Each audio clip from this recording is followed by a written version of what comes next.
لبيك اللهم لبيك لبيك لا شريك لك لبيك إن الحمد والنعمة لك والملك لا شريك لك। আজ পবিত্র হজ মিনা থেকে আরাফাতের ময়দানের পথে হাজিরা। লাব্বাইক আল্লাহুম্মা লাব্বাইক ধ্বনিতে মুখর পুরো এলাকা। প্রধানমন্ত্রীর নেতৃত্বে দেশে ফিরেছে স্থিতিশীলতা। সরকারের ১০০তম দিন উপলক্ষে বললেন মাহাদি আমির, নিশ্চিত হচ্ছে বাক স্বাধীনতা। রাজধানীর কালশী বস্তিতে ভয়াবহ আগুন, পুড়ে গেছে প্রায় ২৫০ ঘর। পানি স্বল্পতায় আগুন নিয়ন্ত্রণে বিলম্ব, বলছে ফায়ার সার্ভিস।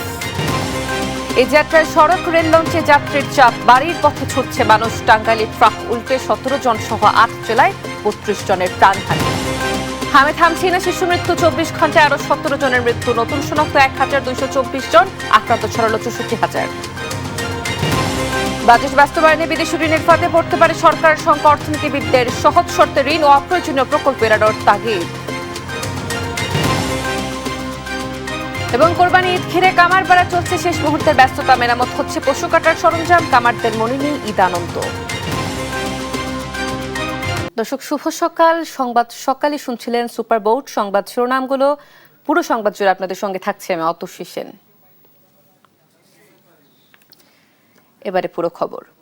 শুরু হচ্ছে পবিত্র হজের মূল আনুষ্ঠানিকতা। হজ পালনে মিনার তাঁবুতে অবস্থান করছেন লাখ লাখ হাজি। বিশ্বের বিভিন্ন দেশ থেকে ১৬,৭৩,০০০-এর বেশি মুসলিম পবিত্র হজ পালন করতে মক্কার মিনায় আছেন। এর মধ্যে বাংলাদেশি প্রায় ৭৯,০০০।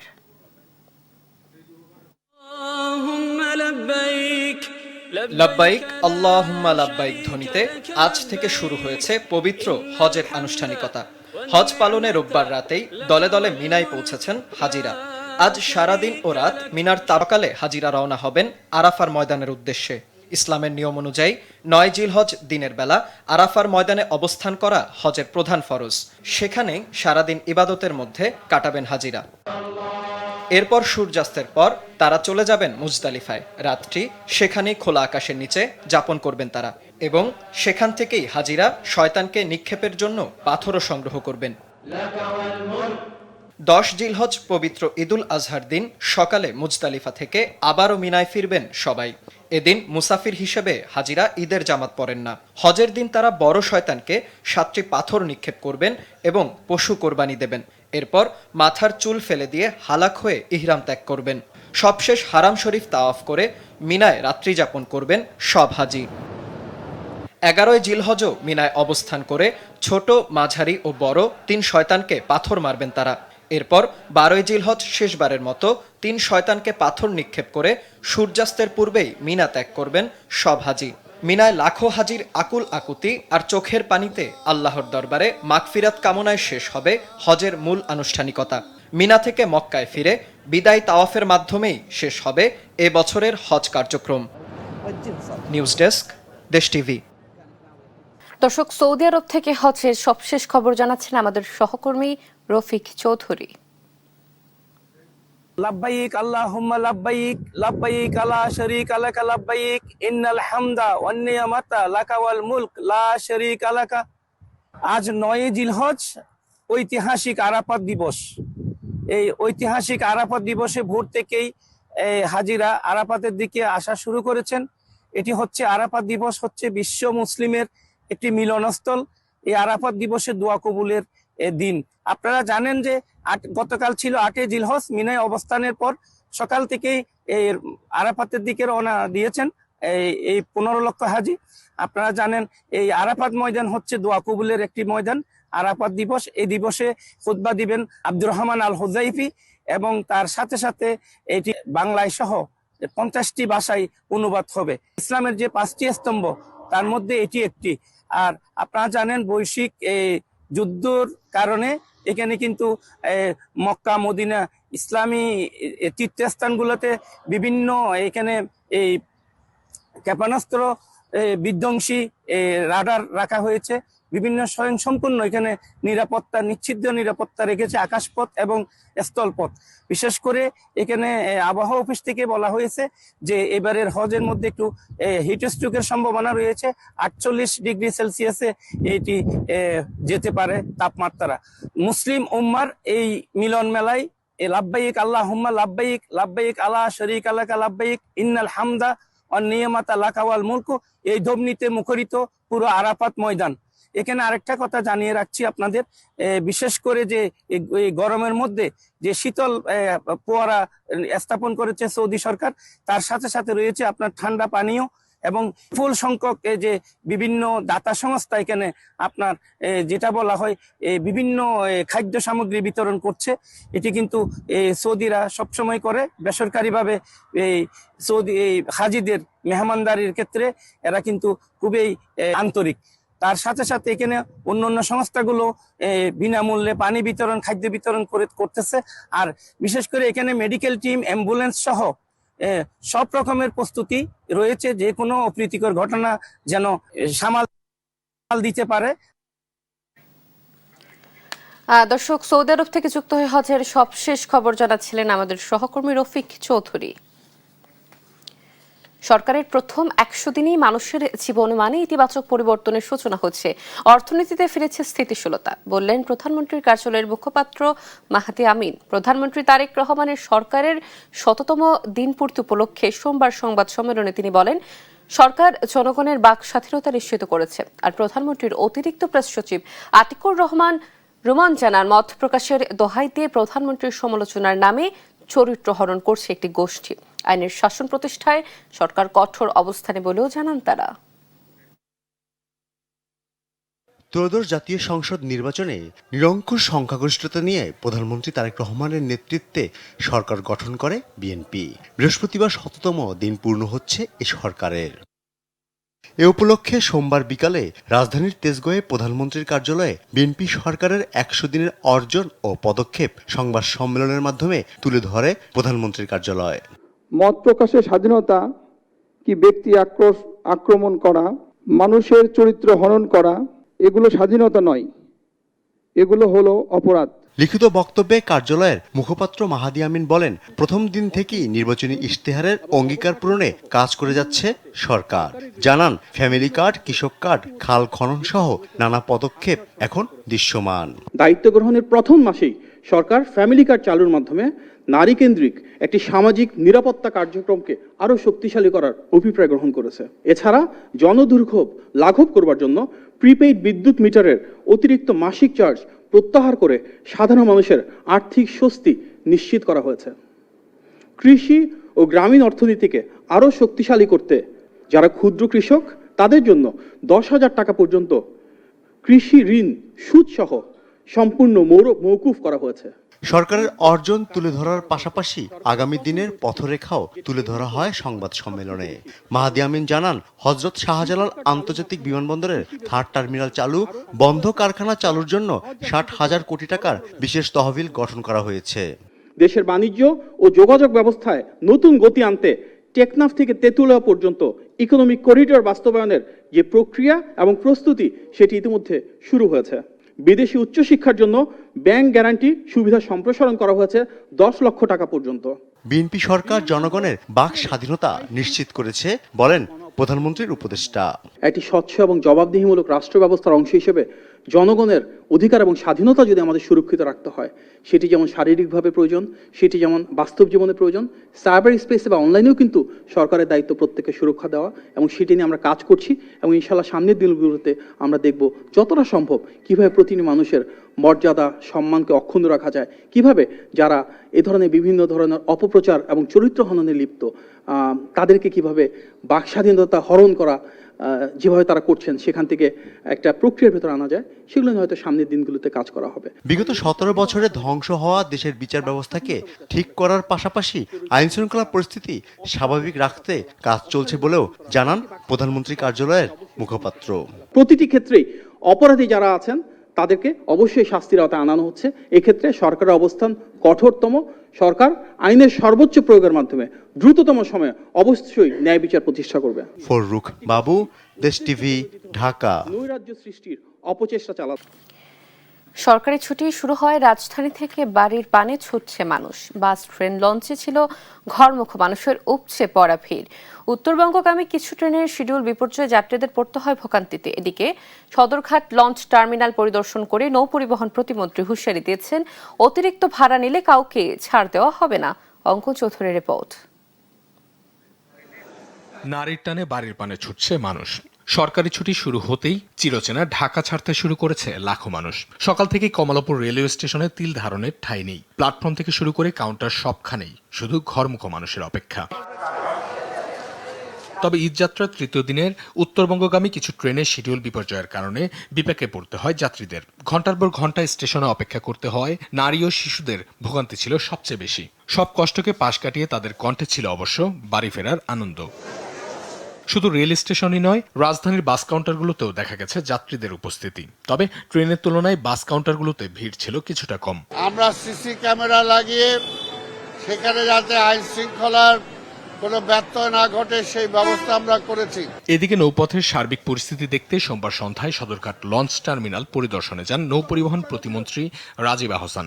ঈদযাত্রা নির্বিঘ্ন করতে সব ধরনের প্রস্তুতির কথা জানিয়ে তিনি স্পষ্ট হুঁশিয়ারি দেন অতিরিক্ত ভাড়া আদায়ের বিরুদ্ধে। যাত্রী সেবার যতগুলো উপকরণ থাকা দরকার সবগুলোই আমরা চেষ্টা করেছি আপনাদের সাথে পরিচিত করানোর জন্য।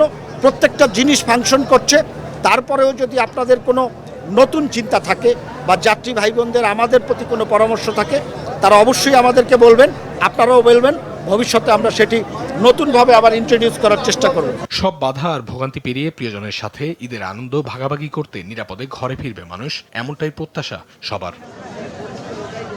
অঙ্কন চৌধুরী, দেশ টিভি, ঢাকা। ঈদুল আজহাকে ঘিরে রাজধানী ছাড়তে শুরু করেছে মানুষ। সকাল থেকে মহাসড়কে যানবাহন ও ঘরমুখো যাত্রীদের চাপ রয়েছে। মহাসড়কের পরিস্থিতি জানাতে সিরাজগঞ্জের উল্লাপাড়া থেকে সরাসরি যোগ দিচ্ছেন সহকর্মী মাইনুল হোসেন। আমরা যুক্ত হচ্ছি। মাইনুল, মহাসড়কে যানবাহনের চাপ কেমন দেখছেন এবং যাত্রীরা কোনো ভোগান্তিতে পড়ছেন কি না, কি বলছেন তারা, জানাবেন। অবশ্যই আপনি যেমনটি বলছিলেন, আমরা সকাল থেকে আসলে ঈদে বাড়ি ফেরার যে মানুষজন তারা কিন্তু রাজধানী আমি এই মুহূর্তে অবস্থান করছি উত্তরবঙ্গের প্রবেশদ্বার হাটিকুমরুল ইন্টারচেঞ্জে। আমি একটু দেখাই যে আসলে সকাল থেকে আমরা যে পাবনা বগুড়ার যে বাইক স্ট্যান্ড যে রয়েছে সেই স্ট্যান্ডে কিন্তু লক্ষ্য করেছি যে এখানে সকাল থেকে কিন্তু যাত্রীদের চাপ কিন্তু দেখা যাচ্ছে। এছাড়াও যে যানবাহন গুলো রয়েছে তারা কিন্তু এখানে কিন্তু এসেছে। তবে যানজটের যে ভোগান্তি সেটি কিন্তু আমরা লক্ষ্য করিনি। মহাসড়কে যানবাহনের চাপ বাড়লেও এখন পর্যন্ত বড় ধরনের যানজট বা ভোগান্তির খবর কিন্তু পাওয়া যায়নি। এবং বিশেষ করে বাস, ট্রাক, প্রাইভেট কার ও মোটরসাইকেলের চাপ বেড়েছে কয়েক গুণ। আমরা সকাল থেকে দেখেছি যে এই পয়েন্টের বিভিন্ন পয়েন্টে দেখা গেছে পরিবার পরিজন নিয়ে ঘরমুখো মানুষের ব্যস্ততা। কোথাও ধীরগতি যানবাহনের সাময়িক দুর্গতি দেখা দিয়েছে। তবে আইন শৃঙ্খলা বাহিনী এবং ট্রাফিক বিভাগের লোকজন কিন্তু জন্য তারা তৎপর রয়েছে। তবে আমরা যাত্রীদের সাথে একটু কথা বলেছি। যাত্রীরা যেমনটি জানিয়েছেন যে আসলে অন্যান্য বছরের তুলনায় এবারে কিন্তু ভোগান্তি কম এবং সময় মতো কিন্তু গাড়ি পাওয়া যাচ্ছে এবং দীর্ঘ যানজট করতে হচ্ছে না। তবে ভাড়ার বিষয়ে যদি একটু বলতে চাই, অতিরিক্ত যে ভাড়া সেটি কিন্তু আসলে ঈদ সময় দেয় সেটি কিন্তু একটু বেড়েই থাকে। এবং যাত্রীদের যে সেটি বলছেন যে আসলে ভাড়ার বিষয়টি যদি একটু বলা যায় সেটি কিন্তু ভাড়া একটু বেশি নেওয়া হচ্ছে মনে হয়, কিন্তু তারা আমাদেরকে জানিয়েছেন। অর্থাৎ আগে কিন্তু ভাড়া ছিল 500 থেকে 600 টাকা, এখন কিন্তু 800 থেকে 1000 টাকা কিন্তু ভাড়া নেওয়া হচ্ছে, আমরা এটি জেনেছি। এবং মহাসড়কের যে ধীরগতির যে যানবাহন গুলো চলাচল সেটি কিন্তু আমরা লক্ষ্য করছি। তবে যানজটের যে বিষয়, আগে একসময় দেখা যেত যে একটি উত্তরবঙ্গের মানুষের কিন্তু গলার কাটা হয়ে দাঁড়িয়ে থাকতো, অর্থাৎ 5 থেকে 6 ঘন্টা কিন্তু এখানেই থাকতে হতো যানবাহনের মধ্যে। তবে ইন্টারচেঞ্জ হয় এখানে কিন্তু এখন যানজট ছাড়াই কিন্তু উত্তরবঙ্গের মানুষজন বাড়ি ফিরতে শুরু করেছে, আমরা দেখেছি। এবং এছাড়াও যে পুলিশ বিভাগের লোকজন 600 পুলিশ কিন্তু এই হাটিকুমরুল থেকে যমুনা সেতুর পর্যন্ত কিন্তু প্রায় 600 পুলিশ কিন্তু এই যানজট নিরসনে কাজ করছে মর্মে আমরা কিন্তু জেনেছি। এবং এবারে কিন্তু যে ভোগান্তি ছাড়াই কিন্তু উত্তরবঙ্গের মানুষ বাড়ি ফিরছে, অর্থাৎ পরিবার পরিজনদের সাথে কিন্তু ঈদের আনন্দ ভাগাভাগি করতে ঘরমুখো মানুষজন বাড়ি ফিরতে শুরু করছে। হাটিকুমরুল ইন্টারচেঞ্জ থেকে এই ছিল আমার কাছে সর্বশেষ তথ্য। মাইনুল, ধন্যবাদ আপনাকে। দর্শক, ঈদযাত্রায় মহাসড়কে যানবাহনের চাপ নিয়ে জানাচ্ছিলেন আমাদের সহকর্মী। কোরবানির ঈদের বাকি আর একদিন। কোরবানির পশু প্রস্তুতির একটি বড় অংশ জুড়ে থাকে কামারশালা। লোহা পোড়ানোর ধোয়া, কয়লার উত্তাপ আর হাতুড়ির টুংটাং শব্দে এখন মুখর প্রতিটি কামারপাড়া। দম ফেলার ফুরসত নেই কারিগরদের, যেন দিনরাত এক করে চলছে নতুন সরঞ্জাম তৈরি আর পুরনো সরঞ্জাম শান দেওয়ার কাজ। তবে কষ্টের বিষয় হলো ইস্পাত করা শক্ত হাতে তারা অন্যকে হাসালেও নিজের ঘরে চৌকাঠের অভাবে সুরটাই যেন তাদের ঈদকে করে তোলে বড্ড বেশি বেসুরো। সাদ আহমেদের বিশেষ রিপোর্ট। কোরবানি ঈদের বাকি আর মাত্র একদিন, তাই তো শেষ সময়ের ব্যস্ততা কামারপাড়ায়। এখানকার চারপাশ মুখর হাতুড়ির টুংটাং শব্দে, দম ফেলার যেন ফুরসত নেই কারিগরদের। রাত জেগে লোহা পোড়ানো আর হাতুড়ির পিটুনিতে যাদের হাতে তৈরি হয় কোরবানি পশু জবাই ও মাংস প্রক্রিয়াজাতের সরঞ্জাম, তাদের ঘরের চৌকাটে অভাবের সুরটাই যেন বড্ড বেশি বেসুরো। ইস্পাত গড়া শক্ত হাতে তারা অন্যকে হাসালেও নিজের ঘরে জমা করে কেবলই হাহাকার। তবুও তারা থামে না, আগুনের লাল আভার মাঝেই চলে তাদের শিল্পকর্ম। বছরের এই একটা সময় কামাররা সবচেয়ে বেশি ব্যস্ত থাকেন। মানসম্মত সরঞ্জাম তৈরিতে ঘাম ঝরান অভিজ্ঞ কারিগররা। ঈদের রাতের দিনে সবসময় কাজ চলতে আছে, করতে আছে, সবে কাজে ব্যস্ত। এখন এদের সিজনটা বছরের মাথায় একটা সিজন, 7-10 দিন থাকে, 15 দিন থাকে, এটা একটা আনন্দ। অন্যান্য বছরতে এই বছর কাজের চাপ বেশি, এরপর বেচা কিনাও বেশি আল্লাহর মধ্যে। নামাজের পরে এরপর খাওয়া দাওয়ার পরে ফলন নিয়ে ঘুরতে ফিরে যায়।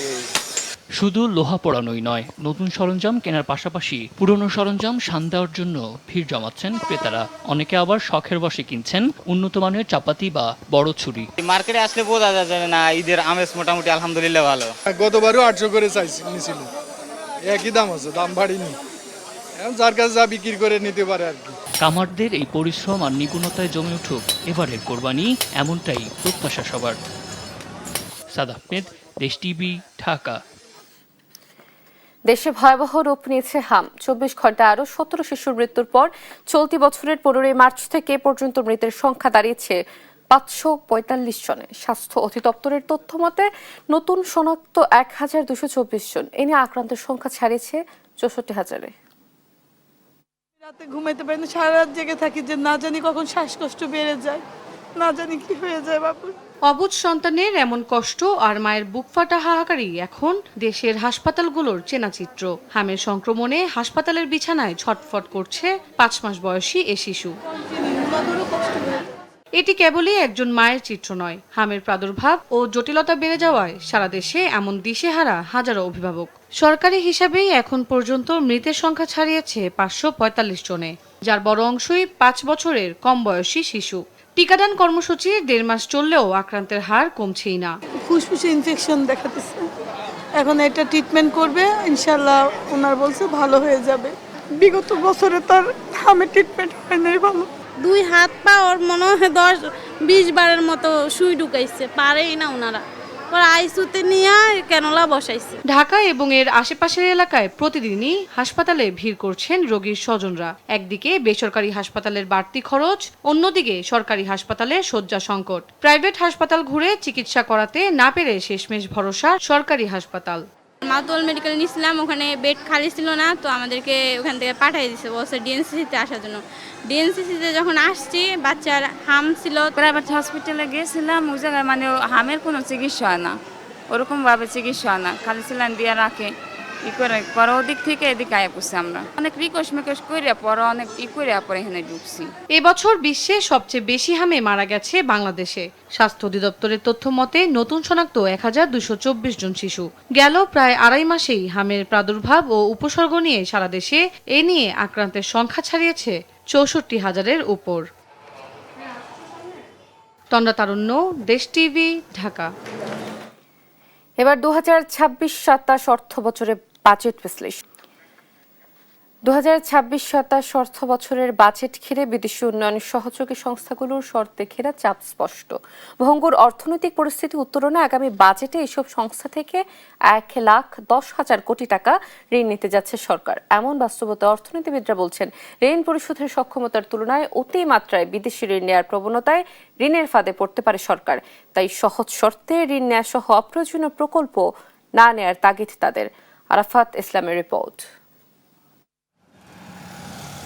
দেশের সামষ্টিক অর্থনীতি এমন এক সংকটময় মুহূর্তে পৌঁছেছে যেখানে বাড়তে থাকা সরকারি ঋণ, চলমান রাজস্ব ঘাটতি এবং বড় অঙ্কের সুদ পরিশোধের চাপ প্রতিনিয়ত বাড়ছে। চলতি অর্থবছরে বাংলাদেশকে ইতিহাসের সর্বোচ্চ $409 কোটি বৈদেশিক ঋণ পরিশোধ করতে হয়, যা আগের অর্থ বছরের তুলনায় $74 কোটি বেশি।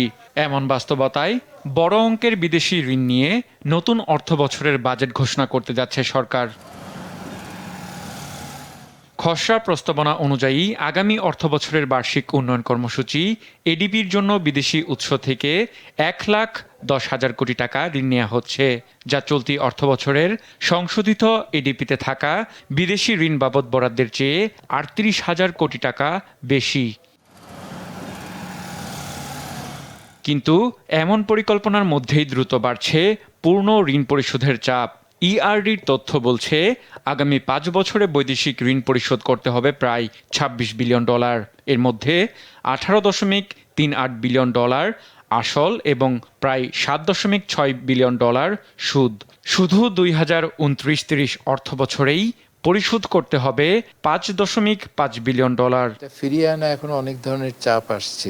এমন বাস্তবতায় অর্থনীতিবিদদের শঙ্কা, বিদেশি দেনা পরিশোধ করতে সরকারের যখন হিমশিম অবস্থা, তখন বাজেট সহায়তা হিসেবে নতুন করে বড় অঙ্কের ঋণ সরকারকে আরো বেশি চাপে ফেলবে। আমরা কি ওই ফাঁদে পড়ব কিনা সেইটা নির্ভর করছে ঋণের ব্যবহার করে পরিশোধ করা সুদ আসলে সেই সক্ষমতা বাড়ছে কিনা। বর্তমানে যেভাবে চলছে সেখানে সেভাবে যদি চলতে থাকে তাহলে কিন্তু ঋণের ফাঁদে পড়াটা একটা সময়ের ব্যাপার হয়ে যায়। এখন ধরেন দেশি ঋণ বলেন বা বিদেশি ঋণ বলেন, এই ফাঁদে আমরা পড়বো কি পড়বো না এটা নির্ভর করছে ওই ঋণের উপরে সুদের হার কোন দিকে যাচ্ছে। বাংলাদেশ দীর্ঘমেয়াদের ঋণের ফাঁদে পড়ার শঙ্কা জানিয়ে এ অর্থনীতিবিদের পরামর্শ, চূড়ান্ত বাজেট প্রণয়নে আরো কৌশলী হতে হবে সরকারকে। পরামর্শ সবচেয়ে নাম্বার 1 হচ্ছে ঋণ ব্যবহারের দিকে, মানে অপচয়মূলক ব্যবহার, এটাকে বন্ধ করা। আর ঋণ যেগুলো নেওয়া হচ্ছে সেগুলোর শর্তর দিকে আরো বেশি নজর দেয়া, মানে যে সমস্ত ধরেন সহজ শর্তে যেই ঋণগুলো পাওয়া যায় সেইগুলোকে যদি আমরা বেশি কাজে লাগাতে পারি তাহলে আগামীতে এই পরিশোধের বোঝার বৃদ্ধিটা একটু নিয়ন্ত্রণে আনা যেতে পারে। যেন তেন প্রজেক্টের জন্য যা পেলাম সেটাই নিয়ে নিলাম, ওই পথে চললে তাহলে কিন্তু বিপদ ঠেকানো কঠিন হবে। তবে আইএমএফের চলমান ঋণের শর্তে ভর্তুকি সংকোচন, রাজস্ব বৃদ্ধি এবং বৈদেশিক মুদ্রার বিনিময় হারের নমনীয়তা বজায় রাখা জরুরি। এতে সরকারের বাজেট প্রণয়নের স্বাধীনতা কিছুটা হলেও সীমিত থাকবে বলে মত বিশেষজ্ঞদের। বিগত দিনের অর্থনৈতিক দুর্বৃত্তায়ন এখনো বয়ে বেড়াচ্ছে দেশের অর্থনীতি। এমন বাস্তবতায় একদিকে বিদেশি ঋণের চাপ, অন্যদিকে আইএমএফের শর্ত পূরণ থেকে শুরু করে রাজস্ব আয় বাড়ানো এবং মূল্যস্ফীতি সহ নানামুখী চ্যালেঞ্জের মুখে নতুন অর্থবছরের বাজেট ঘোষণা করতে যাচ্ছে সরকার। তাই নতুন করে বড় অঙ্কের বিদেশি ঋণ নিয়ে উচ্চাভিলাষী বাজেট না দিয়ে আরও ব্যয় সাশ্রয়ী হওয়ার তাগিদ অর্থনীতিবিদদের। আরাফাত ইসলাম, দেশ টিভি, ঢাকা। কোরবানির ঈদ সামনে রেখে রাজশাহী অঞ্চলে শুরু হয়েছে কাঁচা চামড়া সংরক্ষণের প্রস্তুতি। একদিকে যেন নষ্ট না হয় কোটি টাকা চামড়া, অন্যদিকে সীমান্ত পথে যাতে না হয় পাচার, সেজন্য প্রশাসন, আইন শৃঙ্খলা বাহিনী ও ব্যবসায়ীদের সমন্বয়ে নেওয়া হয়েছে বিশেষ পদক্ষেপ। প্রতি বছর ঈদে রাজশাহী অঞ্চলে বিপুল পরিমাণ কাঁচা চামড়া সংগ্রহ হয়, তবে যথাযথ সংরক্ষণের অভাবে অনেক সময় নষ্ট হয় মূল্যবান এই সম্পদ। এবার আগেভাগেই আড়তগুলোতে পৌঁছে দেওয়া হয়েছে লবণ, ব্যবসায়ীদের দেওয়া হচ্ছে সংরক্ষণ বিষয়ক নির্দেশনা। আমরা মোটামুটি চামড়া কেনার জন্য প্রস্তুত আছি এবং সব দিক দিয়ে মোটামুটি লবণ টবণ আমরা কিনছি। সামনে আলাদা এবারে ভালো মানের চামড়াটা আমরা কিনবো। টাকা পয়সা সেরকম নাই, আমরা এখন টুকটাক ব্যবসা আস্তে আস্তে খাড়া করার চেষ্টা করছি। যান বাসে, তারপর যে গরম পড়ছে এবার চামড়ার ব্যবসা সেরকম হবে না, চামড়া পচে যাবে। ইনশাল্লাহ প্রস্তুতি এবার খুব ভালো আছে। চেষ্টা করব যে ইনশাল্লাহ চামড়া যতটুকুই কিনি লবণজাত করার প্রস্তুতিটা ঠিক আছে, লবণজাত আমি করবো ইনশাল্লাহ। ভারতের সীমান্ত ঘেঁষা রাজশাহী অঞ্চলে ঈদের সময় সক্রিয় হয়ে ওঠে চামড়া পাচার চক্র। এ কারণে সীমান্ত এলাকায় বাড়ানো হয়েছে নজরদারি। গুরুত্বপূর্ণ পয়েন্টগুলোতে বসানো হয়েছে অতিরিক্ত চেকপোস্ট। কাঁচা চামড়া যাতে মানে আমাদের সীমান্ত দিয়ে পাচার না হয় সেই জন্য আমাদের নির্দেশনা প্রদান করা হয়েছে এবং এই আঙ্গিকে আমরা আমাদের দায়িত্বপূর্ণ এলাকায় আমাদের প্রত্যেকটি বিওপিকে আমরা সতর্ক অবস্থানে রেখেছি। বিজিবির সাথে আমাদের সমন্বয় হয়েছে, তাদের সাথে আমাদের সবসময় যোগাযোগ আছে। আমরা একসাথে কাজ করব যেন কোনো চামড়া পাচার না হয়। শুধু চামড়াই না, অন্য যে কোনো অবৈধ পণ্য যেন পাচার না হয়, সেজন্য আমাদের পুলিশের পক্ষ থেকে আমরা সর্বোচ্চ ব্যবস্থা নিয়েছি। জেলা প্রশাসন বলছে সিন্ডিকেট ও অব্যবস্থাপনার সুযোগ যাতে কেউ নিতে না পারে সেদিকেও রাখা হচ্ছে নজর। ন্যায্য মূল্য নিশ্চিতের পাশাপাশি সংরক্ষণ ব্যবস্থাও পর্যবেক্ষণ করা হবে নিয়মিত। এবং চামড়া সংরক্ষণের জন্য আপনার লবণ বিনামূল্যে আমরা বিতরণ করেছি। সংশ্লিষ্ট যারা ছিল প্রত্যেকটি মাদ্রাসার যারা সাধারণত চামড়া বিতরণ করে থাকে, মাদ্রাসা বিনামূল্যে পেয়ে থাকে, ওদেরকে আমরা ট্রেনিং দিয়েছি যাতে চামড়াটি সংরক্ষণ করে। আমাদের মোটো হচ্ছে কোনো অবস্থাতেই চামড়া 7 দিনের মধ্যে বের হবে না, আমাদের মোট হচ্ছে 1 মাস অন্তত ধরে রাখবে যাতে সঠিকভাবে চামড়া ধরা যায়, সংরক্ষণ করা যায়। গত বছর গরুর চামড়া সর্বনিম্ন 1150 টাকা দর নির্ধারণ করা হয়েছিল, যদিও বিক্রি হয়েছে 300 থেকে 400 টাকায়। খাসির চামড়া বিক্রি হয়েছে 50 টাকাতে। রাজশাহী বিভাগের 8 জেলায় প্রতি মৌসুমে 400 থেকে 500 কোটি টাকার কাঁচা চামড়ার ব্যবসা হয়। কাজী শাহেদ, দেশ টিভি, রাজশাহী।